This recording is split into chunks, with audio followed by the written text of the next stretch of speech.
They thought the old woman they'd outsmarted was already dead inside. But when Eleanor Grace smiled across the candlelit table of that elegant restaurant, she wasn't surrendering, she was plotting. The chandeliers above Savannah Bay's most exclusive seafood restaurant sparkled like diamonds, casting golden flecks on white linen tablecloths and crystal glasses. To any outsider, it looked like a family celebration. But to Eleanor, 72, it felt like her own funeral while she was still alive. "You're going to love the Phoenix House," Vanessa cooed, her fake warmth as glossy as the emerald dress she wore, one Eleanor had given her last Christmas. Knitting classes, book clubs, professional care, everything you need. Ethan, her oldest son, nodded obediently like a trained dog, while Daniel stared at the menu but clearly counted something else, her money. Eleanor lifted her wineglass, pretending to savor the bouquet. Inside, something cold and hard clicked into place. She had spent months feigning forgetfulness, dropping keys, misplacing her glasses, asking the time twice in 1 hour. She wanted to see if her children would step up. They hadn't. Instead, they were stepping over her. "Mom," Ethan said in a voice dripping with fake concern. "Dr. Mercer says this is for the best. You've been a little confused lately." The word confused sliced into her like a blade. They had no idea she'd spent the previous night not swallowing the pills Vanessa had given her.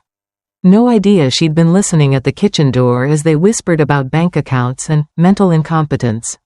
No idea she'd already made her move. She put down her glass and smiled. The kind of smile that had once closed multi-million-dollar deals. "When would this move take place?" she asked, her voice steady as steel under velvet.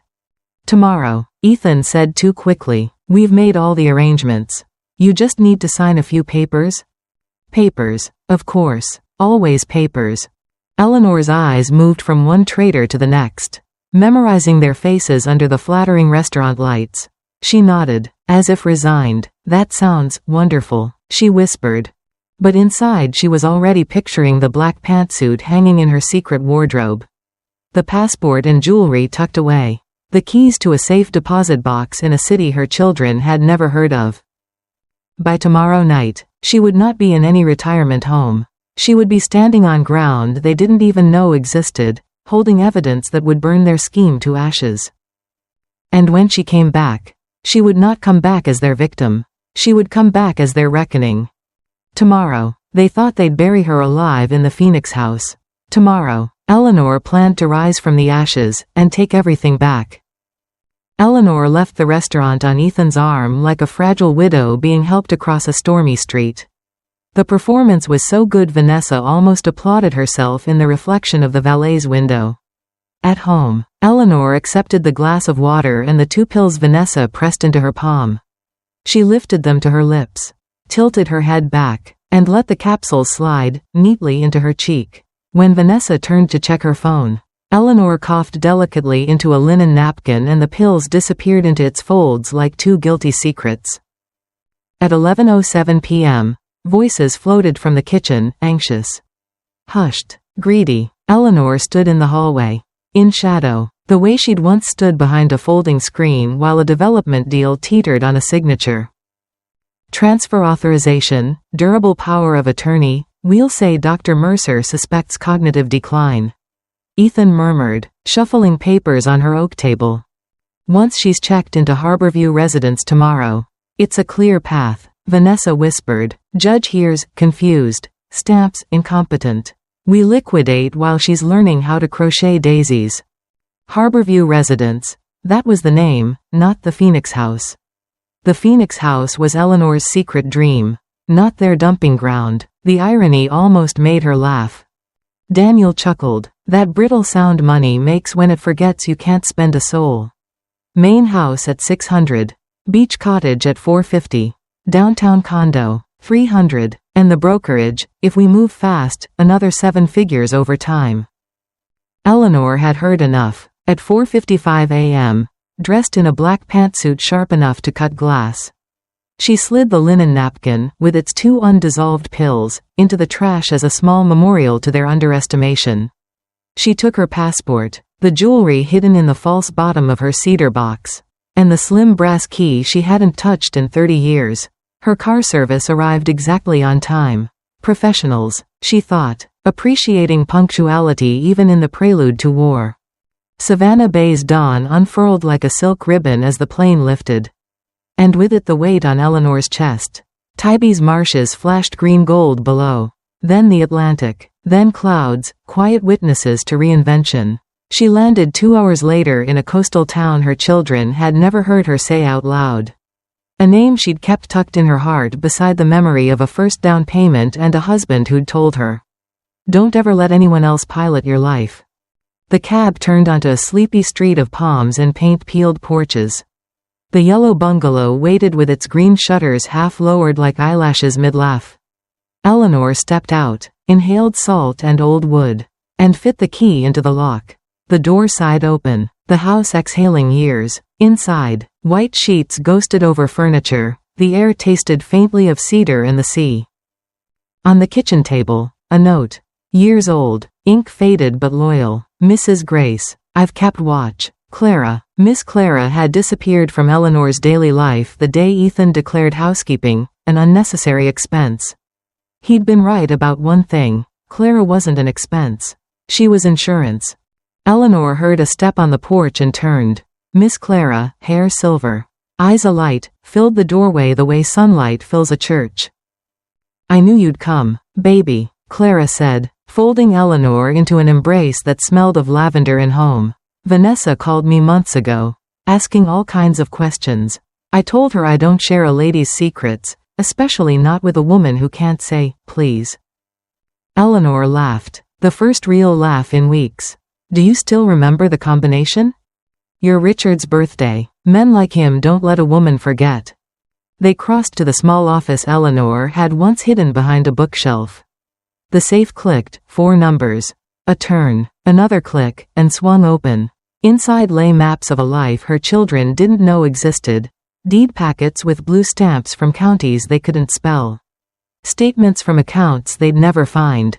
And a thick folder embossed with a copper phoenix. Eleanor drew that folder out like a magician palming a flame. The Phoenix House. Architectural renderings. Licensing pre-approvals. A phased budget. A mission statement she'd written on a night when loneliness had felt like a second spine. A home where older women rise, seen, heard, and sovereign. Miss Clara tapped another item. The business card of a lawyer who didn't flinch when rich people behaved badly. Sterling and Hale, Elder Justice and Asset Protection. On the back, a handwritten number. Call anytime you're ready to stop asking for permission. Eleanor smiled. Let's stop asking. Clara dialed. On the second ring, a smooth baritone answered. Velvet over steel. Mr. Sterling. Good morning, Eleanor said. Let's begin. Mr. Sterling didn't waste words. Your children scheduled a family signing at 10 tomorrow. I'll arrive at 10:30 with originals. Certified copies. And something educational. Educational? A compilation, he said. Your home's cameras, for which you gave me prior consent, picked up more than dust last year. Edited and indexed. Eleanor glanced at Clara, who lifted her chin like a general hearing the cavalry.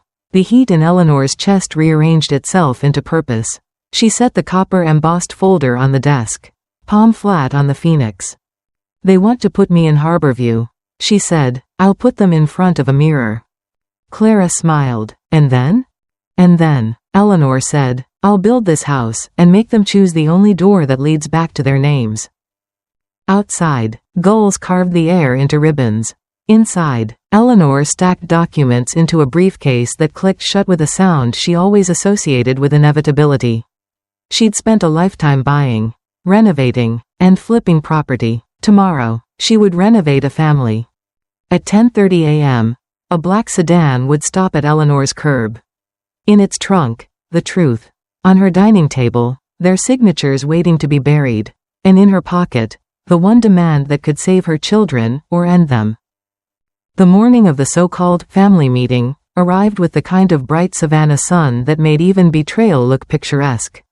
Eleanor dressed deliberately, her black pantsuit pressed to perfection. A strand of pearls at her throat like armor disguised as elegance. She checked her reflection in the mirror. Not a victim, not confused, a strategist about to execute the most important deal of her life. Miss Clara laid out a silk scarf. Emerald green. Eleanor shook her head with a wry smile. That color's cursed. Vanessa can keep it. Instead, she chose crimson, bold, defiant, impossible to ignore. At 10:15, Eleanor and Clara arrived a block from her home. A silver BMW, a white Mercedes, and a cherry red truck already lined the curb. Ethan's, Daniel's, Tobias's, and in the driveway, a sleek black sedan, Mr. Evans, the so-called flexible lawyer her children had hired. Right on schedule, Clara murmured, sipping her thermos coffee as though she were watching a matinee. At 10:29, another car pulled up, black, polished, precise. Mr. Sterling stepped out in a navy suit, his presence radiating authority that made even the neighbor's dog stop barking. He carried a leather briefcase that seemed heavier than steel. "Everything is ready?" Eleanor asked. "Original deeds, certified copies, last year's recordings, medical clearance, and," he tapped the briefcase, "your special surprise." Eleanor's lips curved. "Let's give them their education." She approached her own front door and rang the bell. The symbolism tasted delicious, having to knock on the house she bought, renovated, and defended for 40 years. Vanessa opened the door. For a split second, her eyes went wide, surprise, calculation, panic, all in the span of a heartbeat. Then came the smile, that rehearsed, sugar-laced smile. "Eleanor, my God, we were so worried, we called the police. Hospitals?" "I was thinking," Eleanor replied coolly, stepping inside, and making a few decisions. The living room had been transformed into a war room.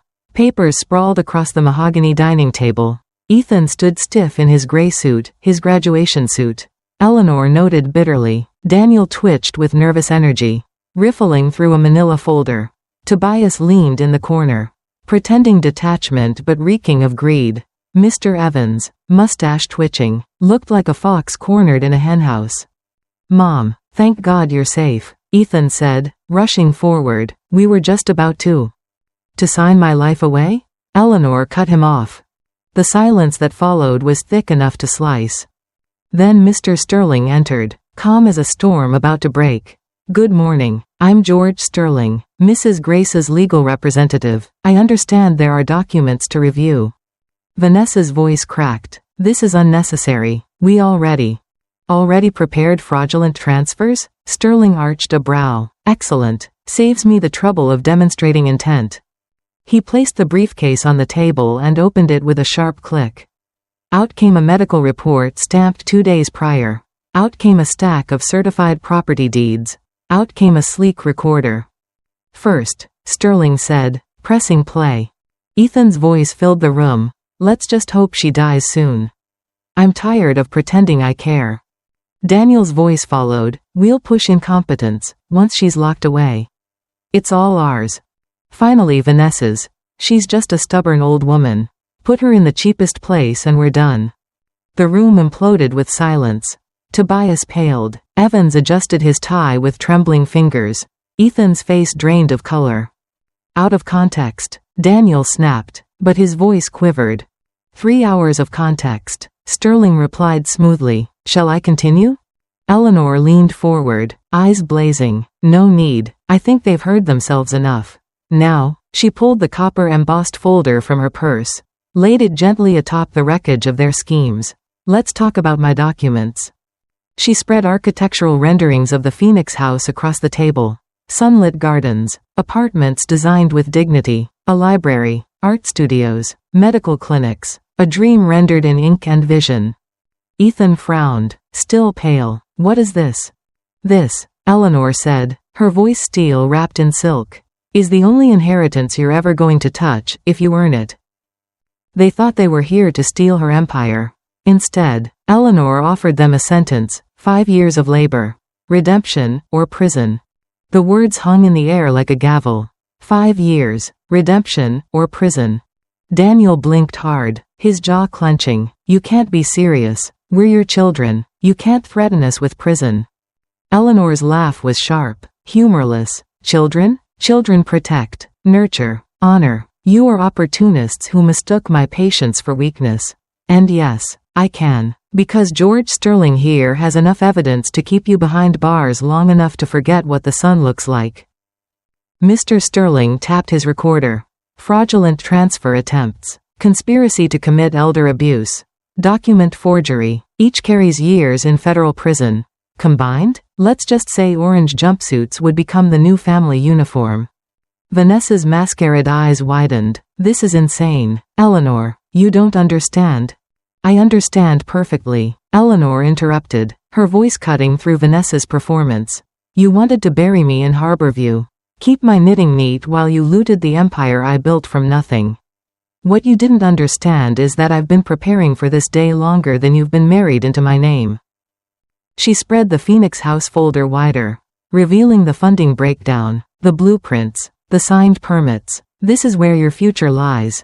5 years of work, real work, building dignity instead of destroying it. If you succeed, you'll earn a fraction of what you lusted after. If you fail," her gaze turned glacial, "you'll trade pearls and cufflinks for prison chains." Tobias shifted uncomfortably in his chair. "Eleanor, maybe we can be reasonable." She pinned him with a look that silenced him instantly. "Don't pretend neutrality, Tobias. I know greed when I smell it. You showed up today not for me, but for my money." Vanessa tried to rally, smoothing her emerald dress. "And what if we refuse? What if we walk out that door right now?"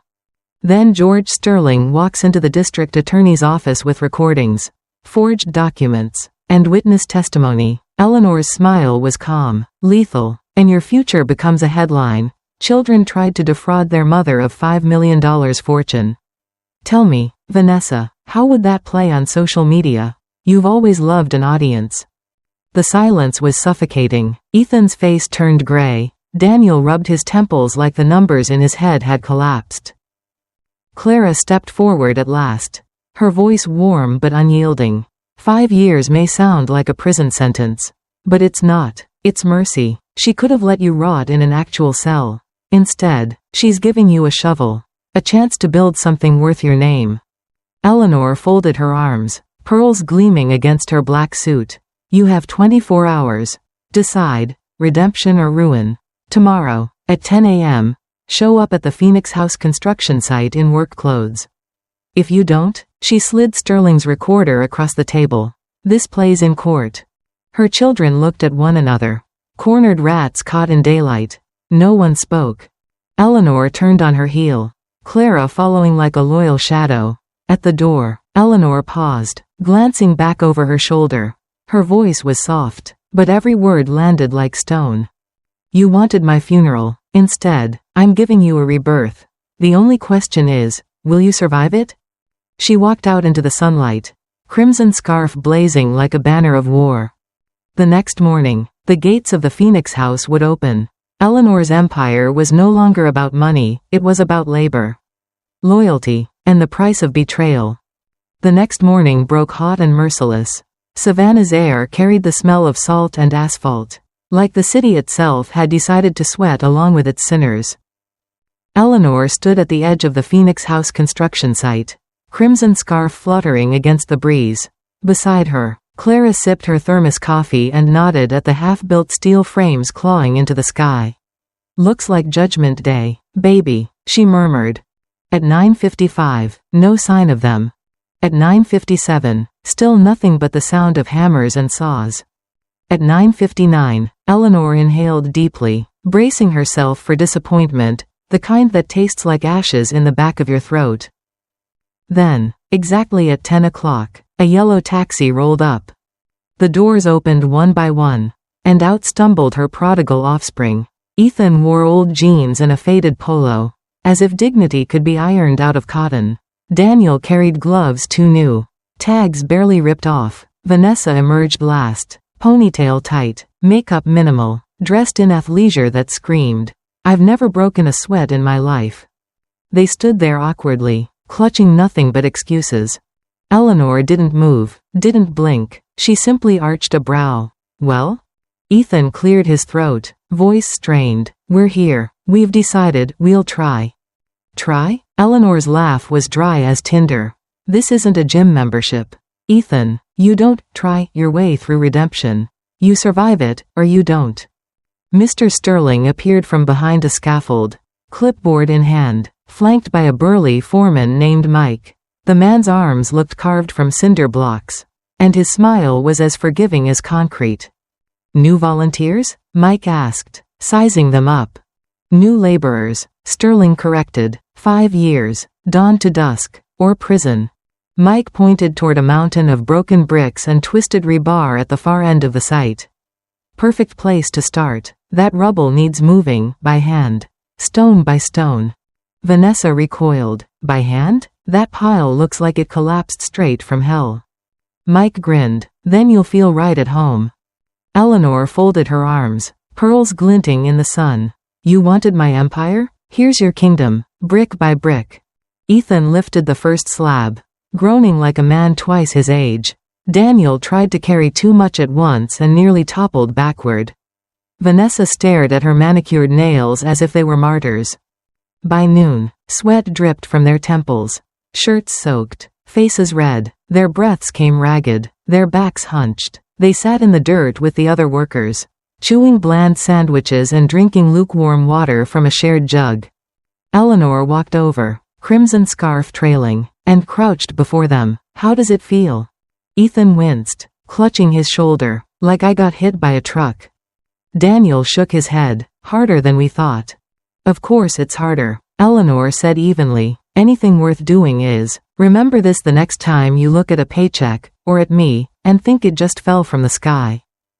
For the first time, Vanessa didn't argue. She just nodded faintly, too tired to summon a lie. Eleanor straightened, surveying her heirs turned laborers.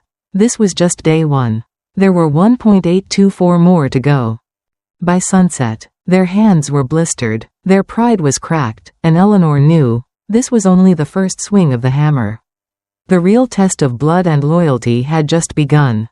By sunset, the rubble pile looked barely smaller, yet her children looked drastically diminished. Ethan's face was flushed a furious red, his polo shirt plastered to his back. Daniel leaned against a wheelbarrow, panting as though he'd sprinted a marathon. Vanessa nursed her broken nail as if it were a war wound. The other laborers, men and women who worked construction 6 days a week, watched with a mix of amusement and pity. One man whispered, "They won't last the week," and laughter rippled like a low tide. Eleanor didn't laugh. She stood at a distance, arms folded, the crimson scarf marking her like a general overseeing raw recruits. The sight both satisfied and unsettled her. They were suffering, yes, but suffering was cheap. Transformation required more. At 5 o'clock sharp, Mike blew his whistle. Day's done. Clean up your tools and get gone. Tomorrow, 8 a.m. sharp. Be late, and you'll haul twice as much. Ethan dropped the brick in his hands and winced, rubbing his lower back. This is madness. We're not built for this. No, Eleanor said, stepping closer. You're built for boardrooms, cocktail hours, and spreadsheets filled with numbers you didn't earn. That's exactly why you're here. To break you down to the studs, and see if anything worth salvaging remains. Vanessa snapped, her voice brittle. Do you take pleasure in this? Watching your own children humiliated like day laborers? Eleanor tilted her head. Pleasure? No. Purpose? Absolutely. Humiliation is what you planned for me, knitting classes and disinfectant corridors while you stole everything I built. Consider this balance. Daniel threw his gloves into the dirt, frustration blazing in his eyes. 5 years of this? We'll be dead. Better dead tired than dead soulless. Clara quipped from the sidelines, sipping her coffee like sweet tea. The workers laughed again, and for once, Vanessa didn't bite back. She only lowered her eyes, cheeks burning hotter than the Georgia sun. The taxi arrived to take them home. Before climbing in, Ethan turned to his mother. His voice was quiet, almost defeated. Why are you giving us this chance? Mom? Why not just let Sterling press charges and be rid of us forever? Eleanor studied him, the boy she'd once held through fevers, now a man reduced to blisters and sweat. Because, she said softly, I'd rather salvage than demolish. But don't mistake my mercy for weakness. Tomorrow, you'll bleed again, or you'll face prison walls.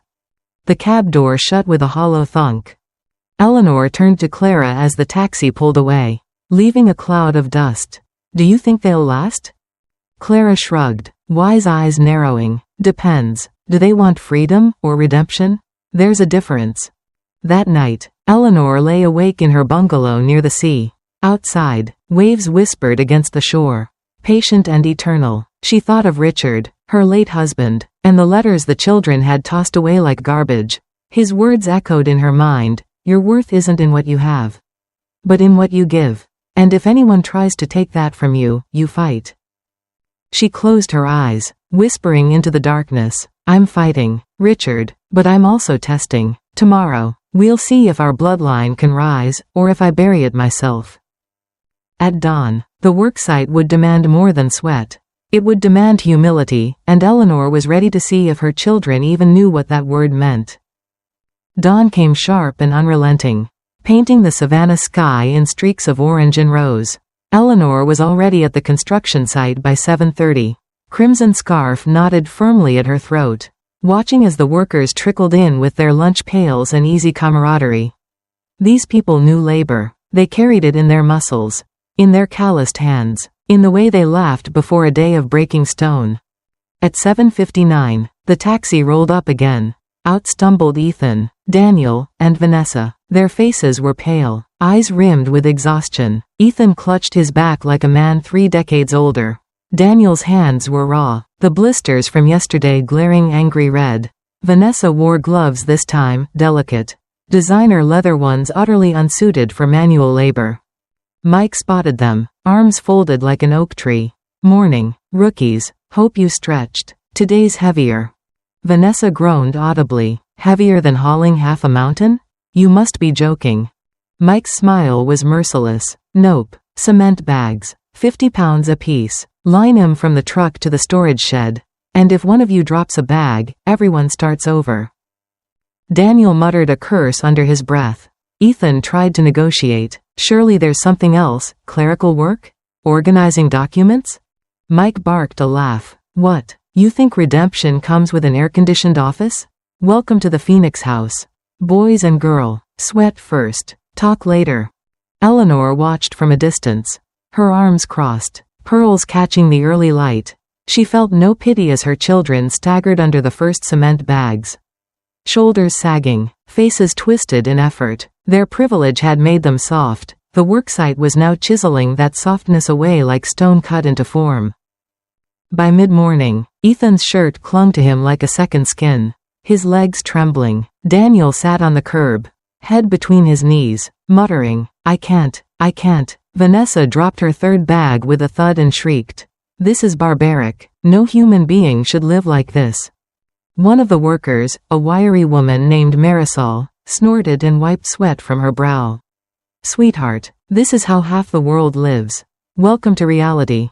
The crew chuckled, and for the first time, Vanessa didn't spit back venom. She just stared, cheeks burning with something dangerously close to shame.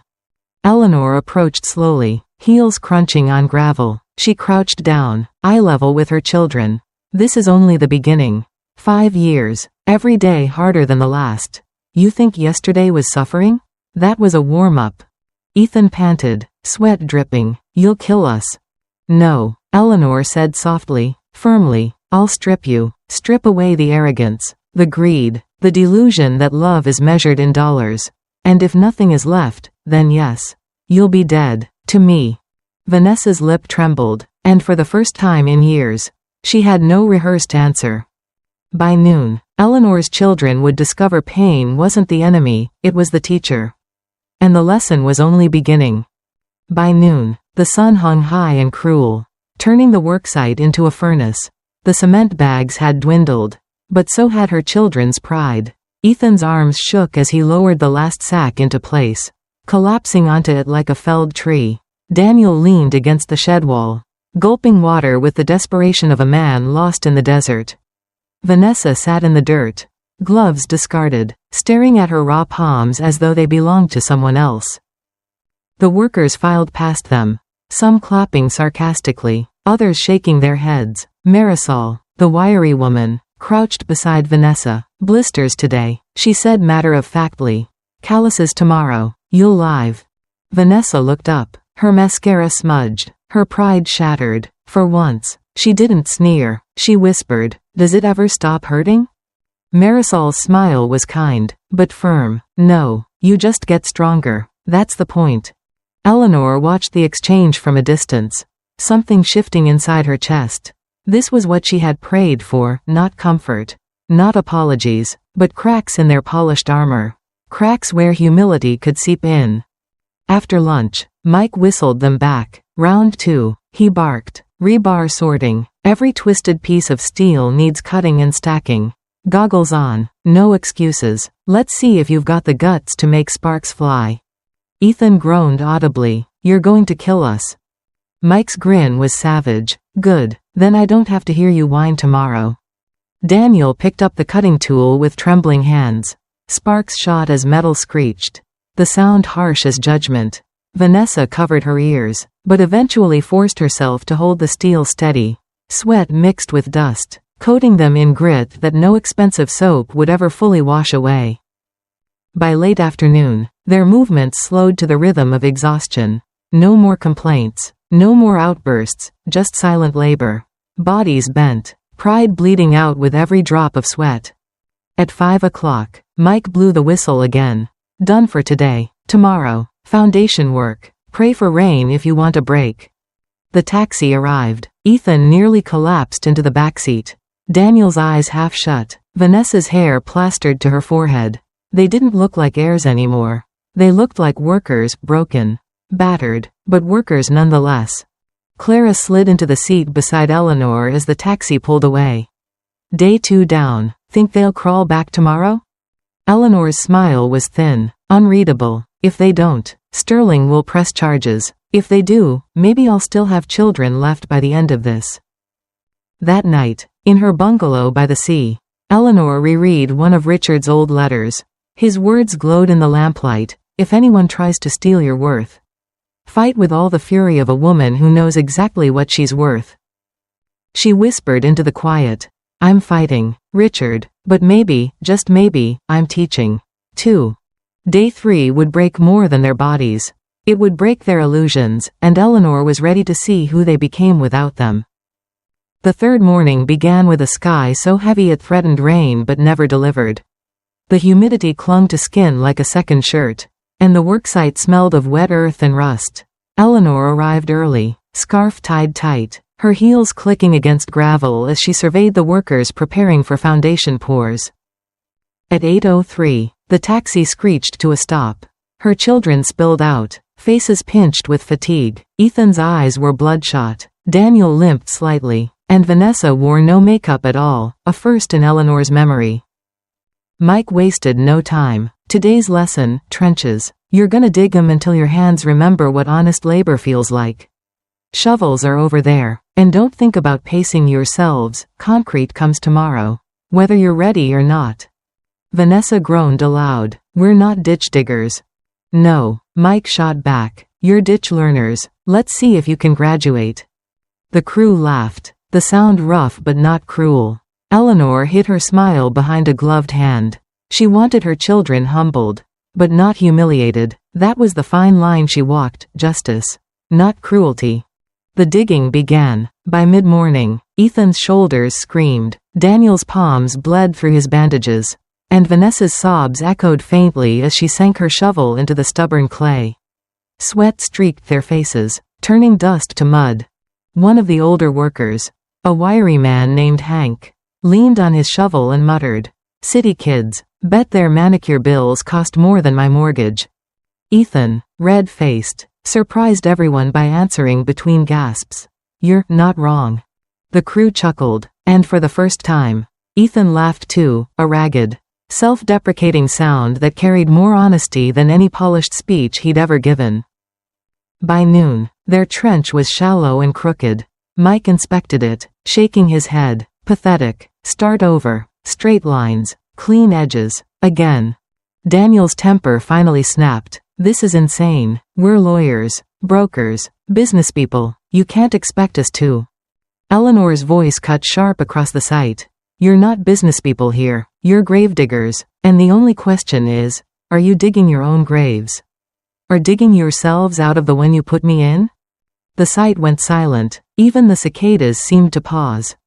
Daniel swallowed hard, his face a mix of rage and shame. Slowly, wordlessly, he picked up his shovel again. Ethan followed, then Vanessa, her hands shaking.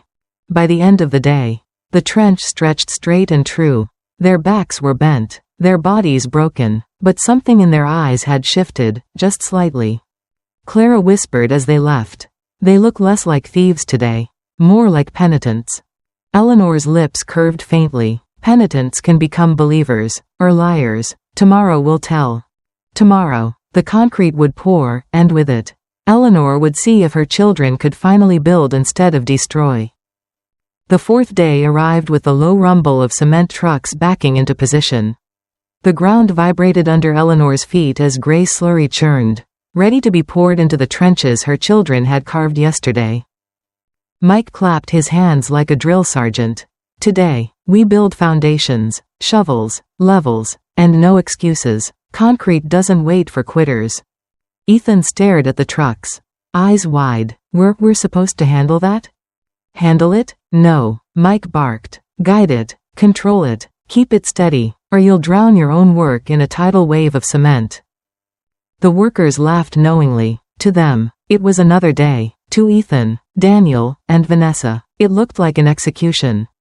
As the first gush of concrete flowed into the trench, Ethan's arms trembled while gripping the guiding chute. Daniel shouted instructions no one asked for, nearly toppling the stream into the dirt.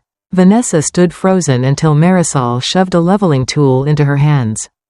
Don't stand pretty, sweetheart, smooth it out, or tomorrow you'll be tripping over your own mistakes.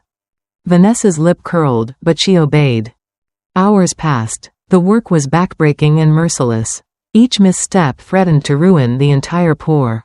Sweat streaked their bodies, dust clung to their clothes, and the sun baked every ounce of strength they had left. By mid-afternoon, Ethan collapsed to his knees, covered in cement splatter. I can't, my arms won't, they just won't.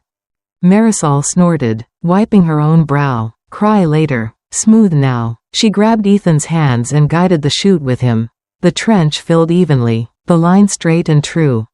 Daniel, once barking orders, now shoveled silently, face set in grim determination.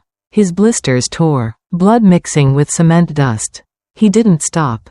And Vanessa, surprisingly, was the last one still moving when the whistle blew at 5.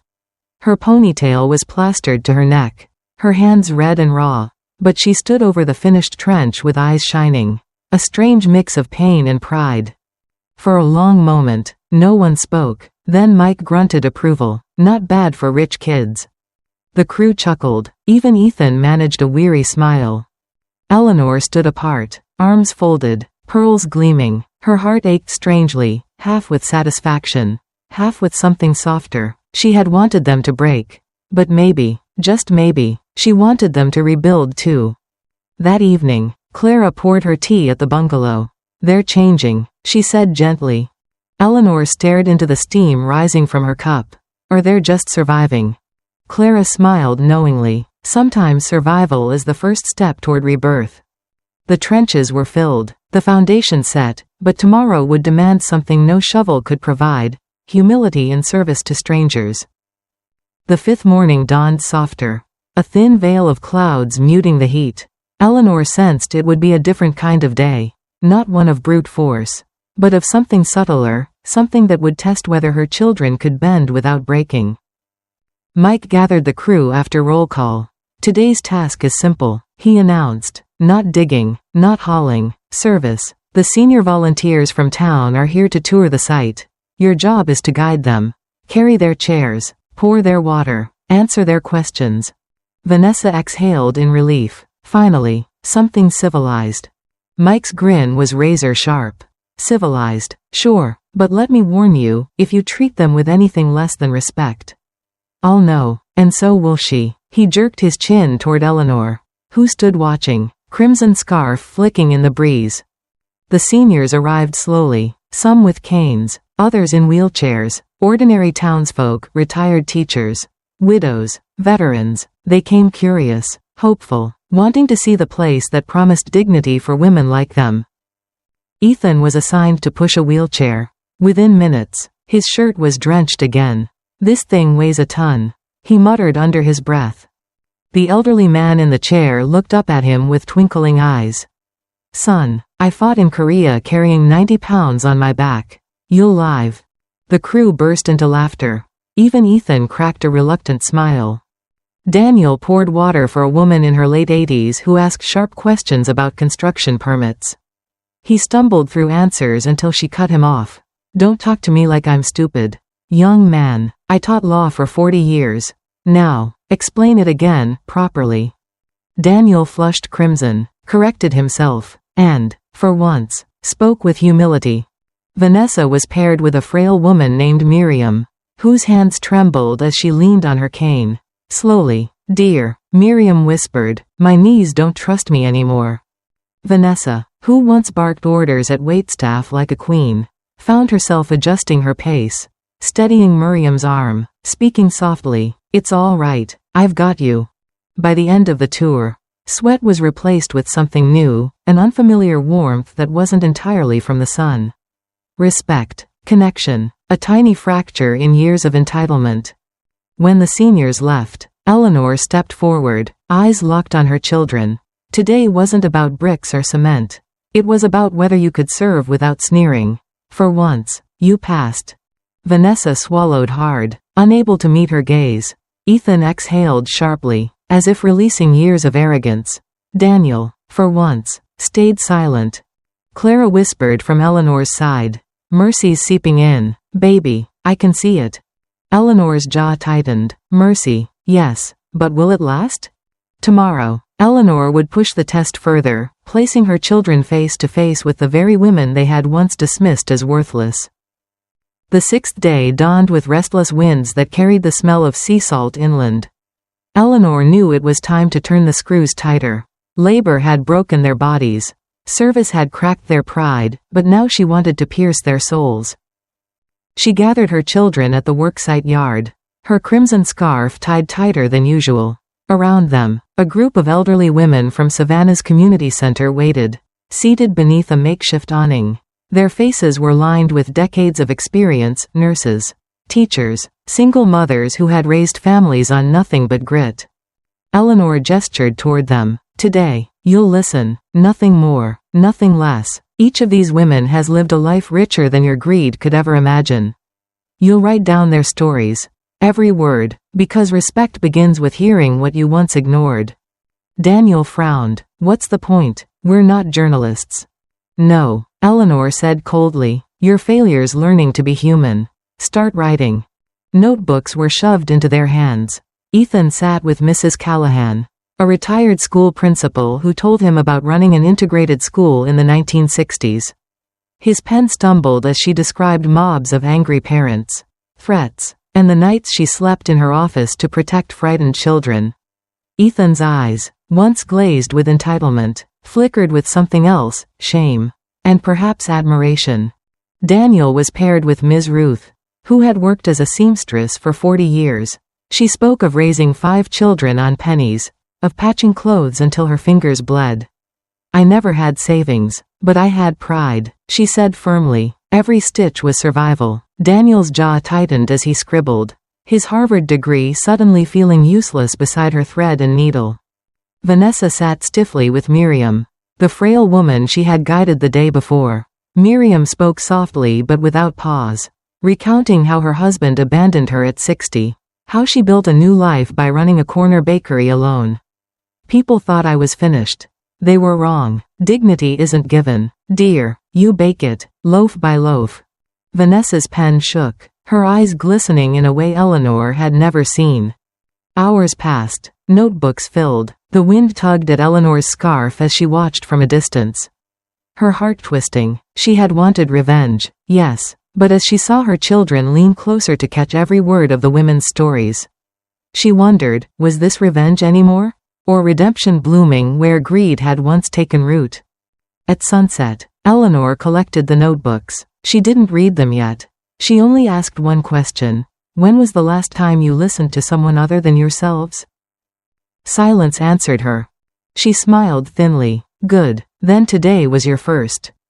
Tomorrow, Eleanor would raise the stakes again, not with stories, but with responsibility. And responsibility, she knew, was the heaviest burden of all. The 7th day carried no hammering, no cement trucks, no shovels. Instead, the worksite yard was lined with folding tables covered in files, binders, and spreadsheets. Ethan blinked at the paperwork in confusion. What's all this? Mr. Sterling appeared, placing a neat stack of folders before them.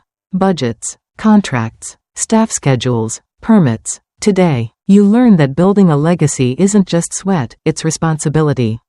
Numbers, deadlines, payroll, the things your mother has managed alone for decades. Daniel frowned. This is more our speed. We know business. Eleanor's laugh was sharp. Do you? Because business is more than chasing profit. It's about protecting people, balancing books without bleeding them dry. Something you've never learned. They were each given a task. Ethan was to draft a budget for food services at the future Phoenix house. Daniel had to review contracts for construction workers. Vanessa, to her horror, was handed staff schedules for medical shifts. For hours, their brows furrowed, their pens scratched, and frustration mounted. Ethan groaned, massaging his temples. Food costs are insane. How do you feed 200 people 3 meals a day without bankrupting the place? Clara smirked, sipping her coffee. Ask the mothers who raised families on pennies. They could stretch beans into feasts. Daniel threw down a contract. Half these clauses are traps. Overtime penalties, hidden fees, this is robbery. Mr. Sterling's mouth curved. Welcome to the world your mother conquered while you were too busy spending her money. Vanessa's voice cracked. How do you schedule nurses for round-the-clock care when everyone needs rest? This is impossible. Eleanor leaned forward, her eyes glinting. Impossible? Or just inconvenient? I did it alone for years. With less, while raising you. The silence that followed was heavier than any cement bag. By late afternoon, their tables were cluttered with scribbled notes, crossed-out calculations, and faces twisted with exhaustion, not of muscle, but of mind. Mike strolled past, chuckling. Funny, isn't it? They thought digging trenches was hell. Wait till they realize running a place like this means digging trenches every damn day, with numbers. When Sterling finally called time, Ethan slumped back in his chair. This is harder than physical labor.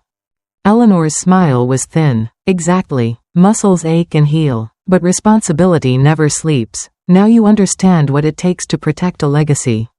She gathered their messy papers into one stack and looked at them each in turn. This is the first time you've seen what I've carried for decades. The question is, will you learn to carry it? Or will you let it crush you?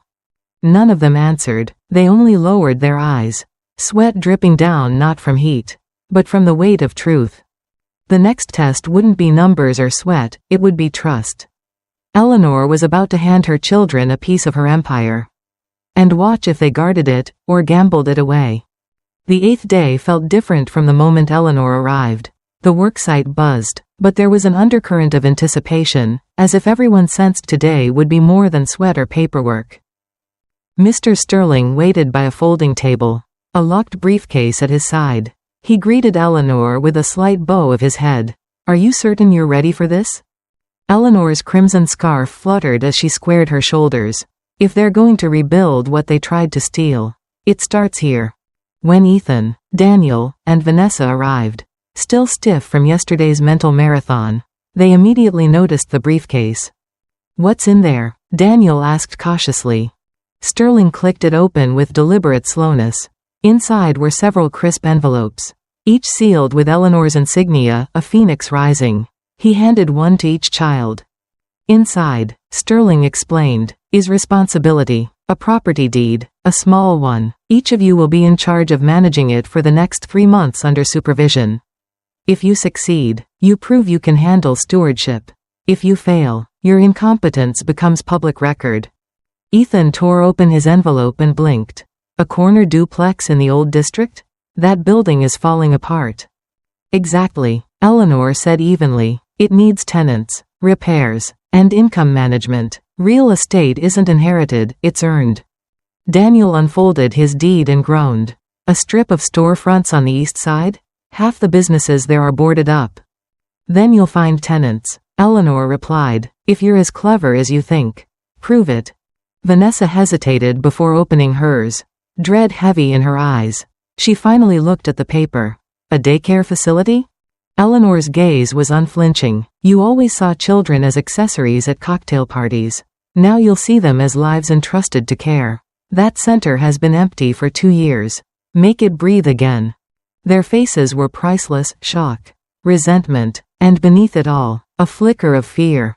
Ethan sputtered, "We don't know how to do this."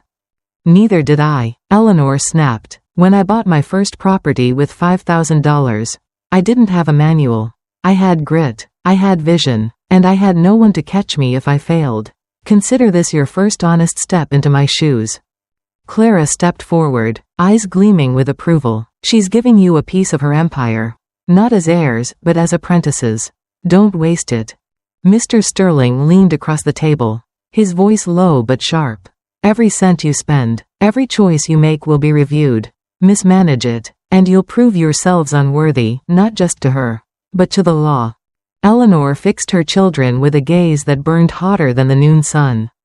"I built an empire from nothing. Now I want to see if you can build anything at all." 3 months. No excuses.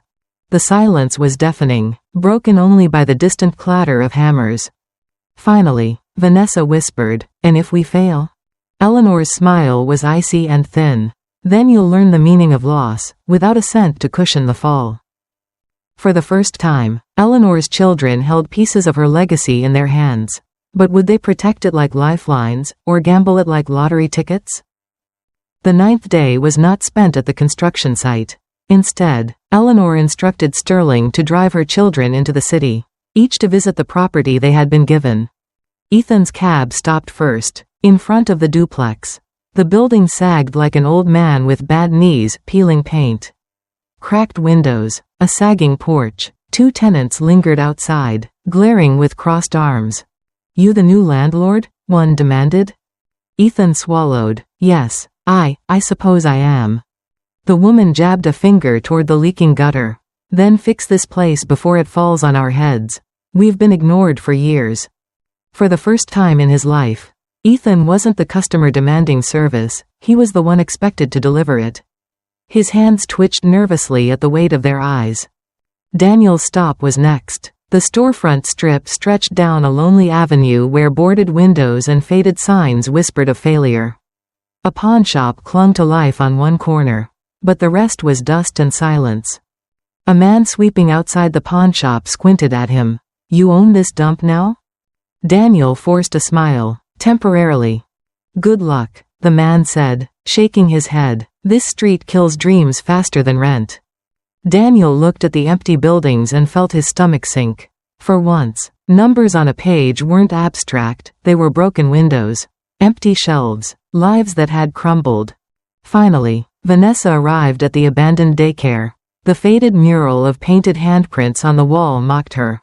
Inside, the room smelled of dust and neglect. Toys lay scattered like forgotten memories. From the doorway, a neighborhood mother peered in with a toddler on her hip. "Are you reopening this place?" Vanessa froze. I don't know yet." The child pointed at a toy truck on the floor, and the mother's voice cracked. "We've needed this center for years. We've had nowhere safe for our kids." Vanessa's throat tightened. For once, there was no witty retort, no haughty dismissal, only silence and the weight of expectation. By evening, the 3 of them returned to Eleanor, their faces pale, their hands clutching the deeds as though they were burning holes in their palms. "Well?" Eleanor asked, her voice calm but deadly sharp. Ethan rubbed the back of his neck. "They want repairs, real repairs." Daniel muttered, "It's a graveyard of businesses. I don't even know where to start." Vanessa whispered, They need me. Those mothers, the children, it isn't just a building." Eleanor's gaze swept over them, proud yet merciless. "Good, you've met reality. Now the question is, will you run from it? Or rise to it?" The next morning, Eleanor would demand more than acknowledgement, she would demand results. And results, she knew, could shatter illusions faster than any punishment. The 10th morning broke with rain. A steady drizzle that slicked the construction yard and soaked the air with the smell of wet earth. Eleanor stood under a canvas awning, crimson scarf tucked tightly against her throat, watching her children shuffle in like defendants awaiting sentencing. Mr. Sterling greeted them with clipboards and stern eyes. Today isn't about excuses. It's about plans. You each have 24 hours to present me, and your mother, with a roadmap for your property. Repairs, budgets, staffing, revenue, no fantasies, numbers, tasks, deadlines. Ethan groaned. I barely slept last night. I don't even know how to estimate repair costs. Sterling's smile was merciless. Then you'll learn to ask. Tenants know more than you think. Contractors will tell you their rates. Stop playing the victim and start acting like an owner. Daniel bristled. And what if the numbers don't add up? What if the storefronts can't be saved? Then you'll have to decide whether to cut losses or reinvent. That's what your mother did. Again and again. Vanessa bit her lip, clutching her deed. And the daycare? Do I even know what children need? Eleanor's eyes softened, but only slightly. You'll know when you start listening. Speak to parents. Ask what they lack. Don't design for yourself. Design for them. The rain picked up, drumming on the canvas. Their pens scratched against paper. But every few minutes frustration bubbled over. Ethan cursed under his breath when his numbers collapsed. Daniel tore a page out and crumpled it. Vanessa stared blankly at her notes, as if willing them to make sense. Hours later, Sterling collected their clipboards. He skimmed the first pages with the efficiency of a hawk dissecting prey. Ethan, he said finally, you've budgeted for new paint and gutters. But you've ignored the electrical wiring, which is your biggest liability. Rookie mistake. Ethan's face flushed. Daniel, Sterling continued, you want to lease half the storefronts to trendy restaurants? In a neighborhood where the average income is below the poverty line? Foolish. Do your homework. Daniel's jaw clenched. And Vanessa, Sterling said at last, you listed safety inspections and childproofing, good. But you forgot staff wages. No daycare survives without trusted caregivers. Numbers without people are meaningless. Vanessa's eyes fell to the mud, shame stinging hotter than rain. Eleanor stepped forward, her voice sharp as lightning. This is why I tested you. Not to humiliate, but to strip away illusions. Business isn't glamour. It's grind. It's seeing what no one else sees and fixing it before it collapses. Her children stood dripping wet, their clipboards heavy with failure. Yet beneath the defeat, something flickered, pride wounded. Yes, but pride that wanted to heal. To do better. Eleanor's eyes narrowed. Tomorrow, you present again. Fix your plans. Show me progress. Or admit you're unfit to inherit even a broom closet of my legacy. The storm broke harder, thunder rolling across the sky. And in the pounding rain, Eleanor thought, they're cracking. But will they break, or finally rebuild? The next day, under Eleanor's unyielding gaze, her children would face their first true trial of competence, and one mistake could cost them everything. The 11th day dawned bright. The storm clouds swept away, leaving the world scrubbed raw and sharp. Eleanor stood in the main hall of the construction site, where Sterling had arranged 3 folding tables. At each table lay a fresh clipboard, blank paper, and a sharpened pencil, tools of judgment more terrifying than hammers or nails. Today, Sterling announced, you will defend your revised plans as though you were pitching to investors. Consider this your trial by fire. Fail, and you'll prove yourselves unworthy not just of her empire, but of your own names. Ethan stepped forward first, shoulders squared but hands trembling. He cleared his throat. The duplex. Priority 1, electrical rewiring. Estimated cost, $12, obtained from a local contractor's bid. Priority 2, roof reinforcement. $7, paint and cosmetic repairs after safety issues are resolved. Rent increase of $150 per unit once improvements are complete. To balance costs over 3 years. Sterling arched a brow. And tenant cooperation? Ethan swallowed. I met with them, promised repairs within 60 days. They agreed to sign 3-year leases if I follow through. For once, Eleanor's eyes softened, not approval, but acknowledgement. Daniel stepped up next. His plan was scrawled in neat columns. The storefronts. Restaurants won't work, income's too low. Instead, I spoke with a nonprofit looking for affordable office space, and a local clinic seeking a satellite branch. If I lease to them, the property generates stability, not flash. Estimated occupancy, 70% within 6 months. Sterling tapped his pen. And the other 30%? Daniel hesitated, then met his mother's gaze. I'll keep searching, but better a slow climb than a fast collapse. Eleanor allowed herself the smallest nod. It wasn't brilliance, but it was wisdom learned the hard way. Finally, Vanessa rose. Her papers were smudged from erasing and rewriting. The daycare. I toured similar centers. Parents want safety and trust first. I budgeted for childproofing, cameras, and background checks for staff. Estimated wages, $15 an hour for 5 caregivers. Funded partly by state subsidies. Profit margin is thin, but sustainable if enrollment reaches 20 children. I've already spoken to 5 mothers who want to enroll their kids the moment doors open. Her voice trembled, but her eyes did not. The room went silent. Sterling flipped through the clipboards. His face unreadable. Finally, he set them down. Better. Not perfect, but better. You're beginning to think like stewards, not thieves. Eleanor stepped forward, her crimson scarf glowing like a brand. You see now? Wealth isn't numbers in a bank. It's roofs that don't leak. Stores that don't sit empty. Children who have somewhere safe to grow. That is what you tried to steal from me, and what you will learn to earn. Her children bowed their heads. Not in shame this time, but in something Eleanor hadn't seen in years. Respect. Clara whispered at Eleanor's side. They're changing, baby, brick by brick. Eleanor's gaze stayed on her children. Steady and cold. We'll see. Respect is earned over years, not days. But as Eleanor tightened her grip on their redemption, an unexpected visitor arrived, someone who had no interest in redemption. Only destruction. The 12th day began with a chill in the air, though the sun was bright.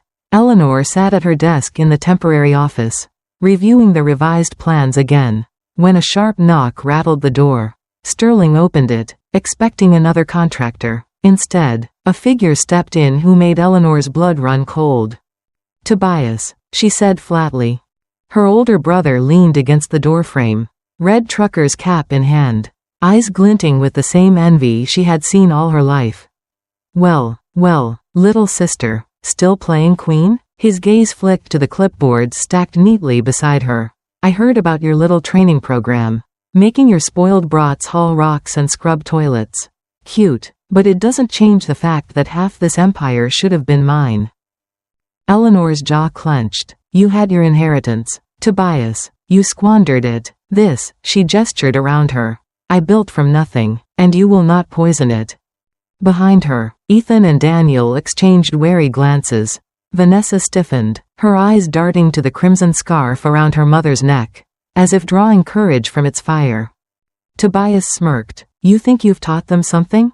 Please, they'll fold the second you're gone. Just like you always feared. He tossed a crumpled piece of paper onto her desk. It was a notice of legal intent, petition for guardianship, claiming Eleanor was mentally unfit. The room went still. Found a lawyer who'll push this through. Tobias sneered, said all I need are witnesses. And who better than 3 children desperate for money? Don't worry, I'll cut them in once the ink's dry. Ethan bristled. That's not true, not anymore. Daniel stepped forward, voice tight. We already failed her once. We won't again. Vanessa's hand trembled, but she lifted her chin. You underestimate her, uncle, just like we did, and we were wrong. For the first time, Tobias faltered, his smirk twitching. What, now you're all saints? Don't make me laugh. You'll always be vultures, and when the money's back on the table, you'll prove me right. Eleanor rose, the scarf at her throat blazing like a battle flag. Her voice was calm, but it carried steel. Get out, Tobias. You had your chance at family. You chose greed. These children are mine to test, not yours to corrupt. He lingered at the doorway, muttering, this isn't over. Then he was gone, leaving the faint stench of bitterness behind. Silence settled. Eleanor studied her children, faces pale, but eyes steady. You had a choice just now, she said quietly, and you chose me. Not money, not convenience, me. For the first time in weeks.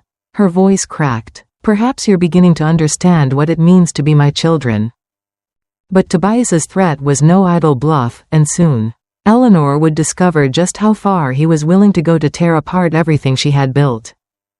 The 13th day dawned deceptively peaceful, seagulls wheeling overhead, the hum of saws and hammers echoing from the construction site. But Eleanor's instincts prickled. Tobias's words from the day before were not mere spite. He was plotting. She could feel it in her bones. By mid-morning, her suspicions proved true. A black sedan rolled up the gravel drive, polished and arrogant against the backdrop of dust and scaffolding. Out stepped Mr. Evans, the same slippery lawyer her children had once hired for their fraud. His pinstriped suit gleamed, but his smile was snake oil. Mrs. Whitlock, he said, tipping his hat mockingly. What a surprise to find you still in control. Your brother has retained my services to ensure your assets are properly managed. He placed emphasis on the word as though savoring it. Sterling's eyes narrowed. We've already dealt with your forgeries once. Evans, leave now before we file for harassment. But Evans ignored him, turning instead to Ethan, Daniel, and Vanessa. You poor children, forced to break your backs hauling rocks like criminals. Don't you see? Tobias is offering you freedom. Real inheritance. Sign with us, and you'll have money in weeks, not years. The temptation hung in the air like poisoned perfume. Ethan's fists clenched. We already made our choice. Daniel's jaw flexed. We're fixing what we broke, not breaking it again. Vanessa's eyes burned, though her voice trembled. We don't need your shortcuts. We're learning to earn. Evans chuckled, shaking his head. Remarkable. She's trained you well, like dogs who believe scraps are feasts. But loyalty won't pay your bills. He pulled a folded document from his briefcase. This petition, once filed, will declare your mother incompetent. A judge won't refuse when her own brother swears to it. I suggest you reconsider. Eleanor rose slowly, her crimson scarf blazing in the midday sun. If you think for a moment my children will betray me twice, you know nothing of them, or me. Leave before I drag you out by your collar.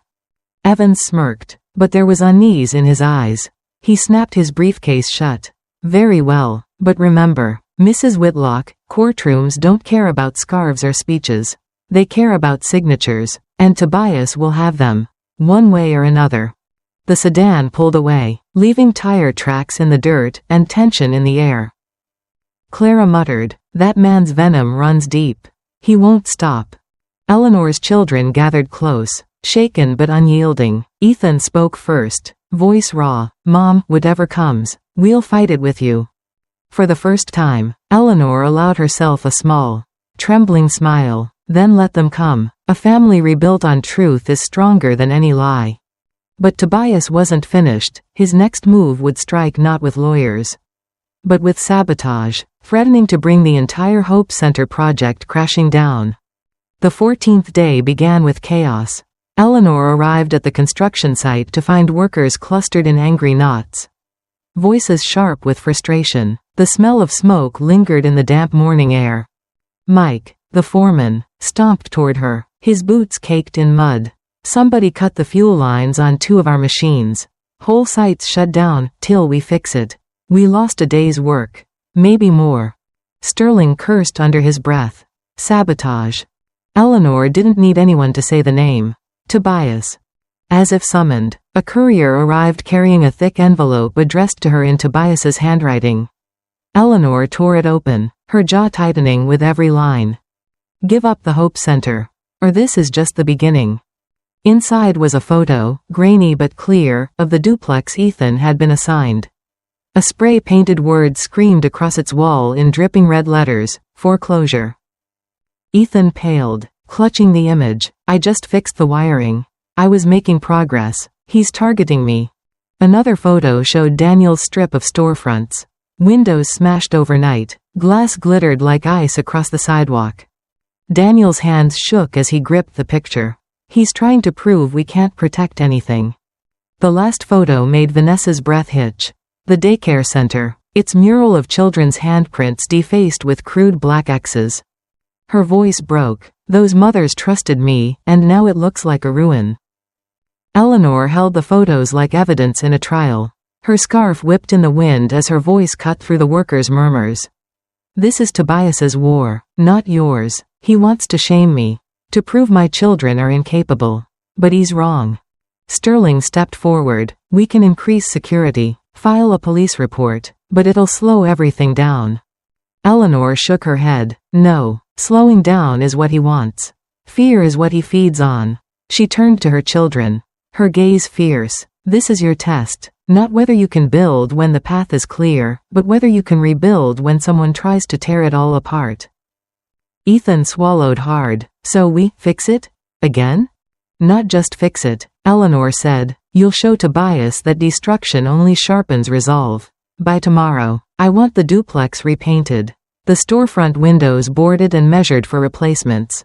And the daycare mural scrubbed clean. Not because I demand it, but because dignity demands it. The weight of her words pressed on them, but none of them looked away. For the first time, Vanessa's voice carried no hesitation. Then we start now. Eleanor watched them disperse to rally workers, her heart both heavy and hopeful. Tobias had drawn first blood. But perhaps, just perhaps, he had also lit the fire her children truly needed. Hook Kuoi Trang 20 right pointing arrow Trang 21. By nightfall, Eleanor would learn whether her children could rise against sabotage, or crumble back into the weakness Tobias was counting on. By dusk, the site pulsed with furious energy. Workers who had muttered about delays now moved with doubled speed, galvanized by something more than wages, defiance. Ethan stood in front of the duplex, a paint roller in his blistered hands. Sweat stung his eyes, but he kept working, dragging thick white strokes across the hateful word. Each pass buried Tobias's venom beneath fresh color. Tenants leaned out their windows, watching silently. Then one woman called down, "Looks better already. Maybe you're not just talk." Ethan managed a crooked grin. "Give me 60 days, and you'll believe it." Across town, Daniel and two laborers swept shards of glass from the storefront pavement. His suit jacket was long gone, replaced by a borrowed work shirt. He hammered plywood across broken windows, sparks flying when his nails hit bent metal frames. A local teen passed by on a skateboard and muttered, "About time someone fixed this dump." Daniel wiped his brow. "That's the plan, kid." And for the first time in years, he felt the weight of responsibility press on his shoulders, not like a curse, but like armor. At the daycare, Vanessa knelt on the sidewalk, scrubbing black spray paint from the faded mural. Her knees ached, her manicured hands raw, but she refused to stop. One of the mothers who had spoken to her before appeared with a bucket of soapy water. "You don't have to do this alone," the woman said. Vanessa blinked back tears. "No, I think I finally do. At least until I make it right." The mother dipped a rag into the bucket and joined her. Soon, two more neighbors appeared, and within an hour, the mural's bright colors began to emerge again from beneath Tobias's poison. Children clapped from the curb as if cheering for a resurrection. By nightfall, Eleanor toured the sites with Sterling. The crimson scarf at her throat glowed in the fading light like a victory banner. She found Ethan's duplex gleaming under fresh paint, Daniel's storefronts fortified against the night, and Vanessa's daycare walls glowing with stubborn color. Her chest tightened, not with pity, nor with vengeance, but with something she had thought long buried. Pride. They could have run, Sterling murmured at her side. Instead, they fought. Eleanor's voice was quiet but steady. Perhaps they're beginning to understand that legacy isn't what you inherit. It's what you protect. But Tobias wasn't finished, and his next move would strike Eleanor herself, forcing her to confront the one weakness she had tried to bury for decades. The 15th day began in eerie silence. No hammering, no chatter of workers, just the uneasy creak of scaffolding in the wind. Eleanor sensed trouble before she even reached the site. Sterling's face confirmed it. He was waiting by her office door, jaw clenched tight. "It's Tobias," he said. "He's escalated." On her desk lay a manila envelope. Hand-delivered in the early hours. Eleanor slid it open, her fingers steady, though her pulse roared like a storm. Inside were photographs, not of buildings, but of her. One showed her standing in the grocery store aisle, scarf wrapped loosely around her neck. Another, sitting on a park bench near the ocean, unaware of the lens trained on her. A third, more chilling, captured her through her own living room window, sipping tea with Clara. Vanessa gasped. "He's been following you." Daniel swore under his breath. "That's stalking. He's crossing lines now." But it was Ethan who picked up the note tucked beneath the photos, his voice shaking as he read aloud. "Even queens bleed. One slip, and the empire crumbles. Tell your children to step aside, or next time, the photos won't be so polite." The room froze, the air thick with menace. Clara's hand flew to Eleanor's arm. "Baby, this ain't just greed no more. This is hate." Eleanor straightened, crimson scarf pulled tight like armor. "Good, let him hate. Hate makes men reckless, and reckless men destroy themselves." Sterling frowned. "We need police protection, surveillance, the works." But Eleanor shook her head. "No, calling the police now gives Tobias power, he'll spin it as hysteria. This fight is still ours." Her children exchanged uncertain looks. Fear was etched on their faces. But beneath it flickered something stronger, a spark of resolve that hadn't been there weeks ago. Vanessa whispered, "He thinks you're weak, Mom, just like we did, but we see you now. We won't let him touch you." For a long moment, Eleanor said nothing. Then, with a steady voice, she gave her command: "Double the night guards, post shifts at the duplex, the storefronts, and the daycare. Tobias wants shadows? Then let's shine so much light he can't breathe." Her children nodded, stepping forward as one. For the first time, it wasn't Eleanor against them. It was all of them, Whitlocks. Blood bound not by inheritance, but by war. That night, as guards patrolled the grounds and the family braced for attack, Tobias prepared a move so ruthless it would push Eleanor to the very edge of her strength. That night, the Hope Center grounds were lit like a fortress. Floodlights cast long shadows across the half-built structures. Guards paced with flashlights, and the air vibrated with the hum of tension. Yet Eleanor couldn't shake the weight in her chest. Tobias was too quiet. Silence, she knew, was his most dangerous weapon. Around midnight, Sterling burst into the office, his face grim. "We've got a fire." Eleanor shot to her feet. "Where?" "The supply shed. Paints, solvents, everything's going up fast." By the time they reached the yard, flames clawed at the night sky, black smoke billowing like a monster's breath. Workers scrambled with hoses, but the fire roared too fiercely. Ethan grabbed a bucket, his shirt catching sparks as he dashed into the chaos. "We can't let it spread to the scaffolding." Daniel pulled down tarps, smothering embers, coughing as smoke filled his lungs. Vanessa, eyes stinging, formed a chain with volunteers, passing buckets of water until her arms burned. Through the inferno, Eleanor stood rooted, crimson scarf whipping in the hot wind. Tobias's message was unmistakable: "I can burn it all." But then, amid the flames, she saw it, her children. Not running, not cursing fate, but fighting. Ethan soaked boards to block fire from spreading. Daniel dragged heavy equipment out of harm's way. Vanessa shielded workers from collapsing debris. They moved not as spoiled heirs, but as protectors. By dawn, the shed was a blackened skeleton. But the Hope Center still stood. Exhausted, filthy, their faces streaked with ash. Her children staggered toward her. Ethan's voice cracked. "We didn't save the shed." Eleanor placed her hands on his shoulders, her eyes blazing fiercer than the fire. "The shed is nothing. You saved the center. You saved dignity." For a moment, silence hung heavy. Then Clara stepped forward, her voice like thunder softened by pride. "Baby, look at him. Fire tried to eat this family, and they fought it back." Eleanor's throat tightened. For weeks, she had tested, punished, withheld. But here, in the ash and ruin, she saw what even Tobias's rage could not destroy. Her children were no longer scavengers circling inheritance. They were warriors standing in the fire beside her. But Tobias wasn't finished. His next strike would not target property or threats. This time, he would aim straight at Eleanor's heart. The morning after the fire. Exhaustion hung heavy over the Hope Center like fog. Workers moved slower, tools clanged with less rhythm, and even the gulls circling overhead seemed muted. But Eleanor felt the storm before she saw it. Tobias was coming again. By noon, a delivery truck rolled up to the gates. Sterling stepped in front of it, hand raised. "We didn't order anything." The driver shrugged, paid in cash, said it was for Mrs. Whitlock.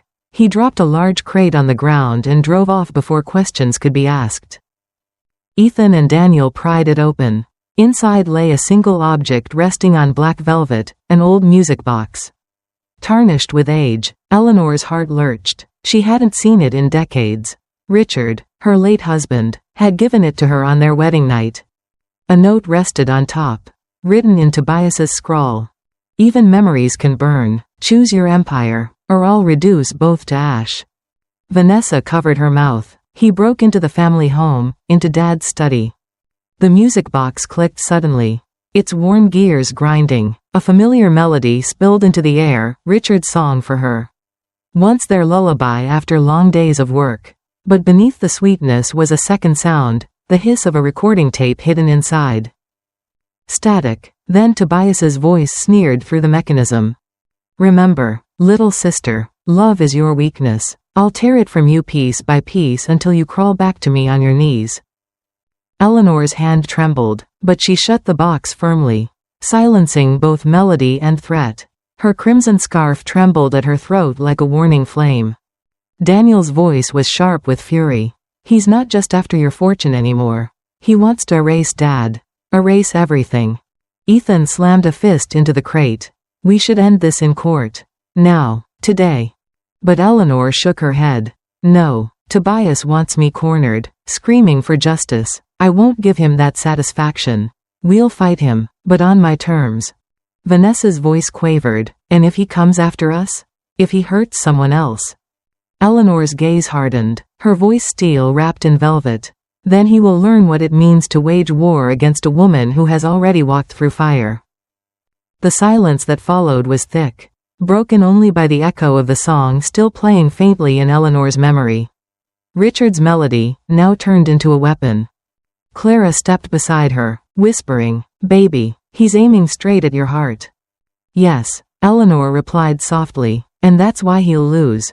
Because my heart isn't a weakness. It's the only reason I'm still standing." But Tobias's war was about to reach its peak, and Eleanor would be forced into a confrontation where blood ties meant nothing. And only truth could save her legacy. The 16th day carried a tension so sharp it seemed to slice the air. Workers moved in hushed tones. Guards scanned the perimeter twice as often, and Sterling's phone buzzed constantly with updates from investigators. Yet Eleanor knew the moment had come. The war Tobias had been baiting was about to break open. It began with a summons. A deputy arrived mid-morning, crisp uniform and solemn eyes. He handed Eleanor a folded document. "Ma'am, there's been a petition filed in county court. Hearing scheduled tomorrow at 10. The claim is that you're mentally unfit to manage your estate. Your brother Tobias is the petitioner." The words fell like stones. Vanessa grabbed the paper, her face blanching. "He actually did it. He's dragging you to court." Daniel's voice shook with rage. "On what grounds? He has no evidence." Ethan slammed the table. "He doesn't need evidence, he just needs enough lies to plant doubt." Sterling exhaled heavily. "We knew this was coming. But he's moving fast. He'll try to freeze assets. Seize control before we can counter." Eleanor tightened the crimson scarf at her throat. "Let him try. I've built my life on trials harder than this one. Courtrooms don't frighten me." Clara's eyes narrowed. "Maybe not, baby, but Tobias won't play clean. He'll twist every word, every slip." Sterling laid a hand on the stack of files he had prepared. "We're ready. We have medical reports proving your competence. Financial records in perfect order. And those recordings of your children from before, they'll show who was really scheming." Eleanor looked at her children, each pale but burning with defiance. "Tomorrow, you'll be tested again. The judge won't just weigh Tobias's lies against my truth. He'll weigh your loyalty, If you falter, if even one of you hesitates, Tobias wins. Ethan straightened his shoulders. Then we don't falter. Daniel nodded. Not this time. Vanessa's voice trembled, but her chin was high. He wants to make us witnesses against you. Instead, we'll be witnesses for you. For the first time, Eleanor let herself smile. Small, tired, proud. Then tomorrow, we walk into that courtroom not as a broken family, but as a fortress Tobias can't breach. As the sun sank low, painting the half-built Hope Center in gold, Eleanor stood on the balcony, scarf blazing in the light. Tomorrow would decide not just her fortune, but her children's souls. And deep in her chest, where fear and fury warred, she whispered Richard's words like a vow, fight with all the fury of a woman who knows her worth. The next morning, Eleanor would step into the courtroom, face to face with Tobias, and the battle for her legacy. Her dignity, and her family's redemption would finally reach its climax. The courtroom was packed the next morning, oak benches groaning under the weight of neighbors, curious townsfolk, and reporters sensing scandal. Sunlight streamed through tall windows, gilding the tension that crackled in the air. Eleanor entered with her head high, crimson scarf blazing like a banner of defiance. Her children walked behind her, not as conspirators but as protectors. Clara and Sterling flanked her like generals escorting their queen into battle. At the opposite table sat Tobias, smug in a navy suit, his crooked lawyer Evans whispering poison in his ear. Tobias smirked when he saw Eleanor, as though victory were already his. The judge called the session to order. Evans rose first, his oily voice filling the chamber. Your Honor, this case is simple. My client seeks guardianship over his poor, confused sister. She is 72, prone to delusions, and incapable of managing her vast estate. We have testimony to prove it. Tobias leaned back, smiling like a wolf. Sterling stood calmly. Your Honor, what my learned colleague calls delusions, I call foresight. Mrs. Whitlock is not only competent, she is building a multi-million-dollar project to uplift hundreds of women. And today, her own children will testify to the truth. A murmur rippled through the room. Everyone knew the children had once schemed against her. Would they betray her again, or stand by her? Ethan took the stand first. His voice wavered at first but grew steadier with every word. I mocked her once. I called her confused. But I was wrong. My mother is the sharpest woman I've ever known. She built everything we have from nothing. If anyone was confused, it was me, confused by greed. I stand with her now. Daniel followed, his jaw clenched as he spoke. I once planned to profit from her downfall. I admit it, but the more I worked beside her, the more I realized she wasn't a relic, she was a visionary. She's more capable than any man I've met in business, including myself. Finally, Vanessa walked to the stand. Her hands trembled, but her eyes never left Eleanor's. I tried to erase her dignity once. Now I dedicate myself to restoring dignity for others. Because she taught me what it means. She is not incompetent. She is unstoppable. The gallery stirred with gasps and whispers. Tobias's smug smile faltered. Sterling then produced the recordings, their voices. A year ago, dripping with greed, the courtroom went silent as Charles's venomous words echoed. Let's just hope she dies soon. Followed by Vanessa's cold voice. She's just a stubborn old woman. We'll put her in the cheapest home we can find. The judge's gavel struck sharply to quiet the uproar. Tobias's face flushed with fury as Evans fumbled for objections. Eleanor rose at last, her voice clear and commanding. Your Honor, I may be 72, but I am no victim. I am a builder. I built my family's home. I built an empire of $5 million. And now I am building a sanctuary, the Hope Center, for women discarded by their own blood. If that is incompetence, then this world has lost all meaning. The judge studied her for a long moment, then leaned forward. Mrs. Whitlock, this court finds you competent in every respect. The petition for guardianship is dismissed with prejudice.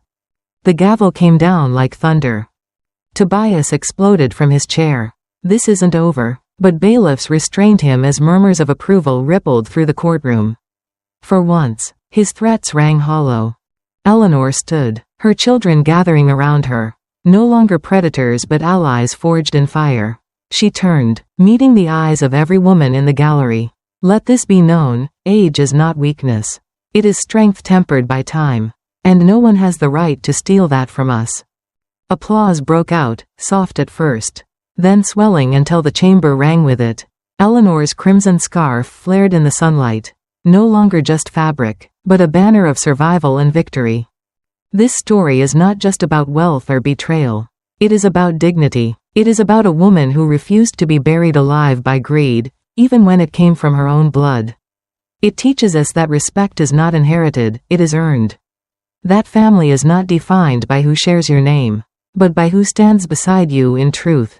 And that legacy, the real legacy, is not what you leave behind in money, but what you build in love, resilience, and justice.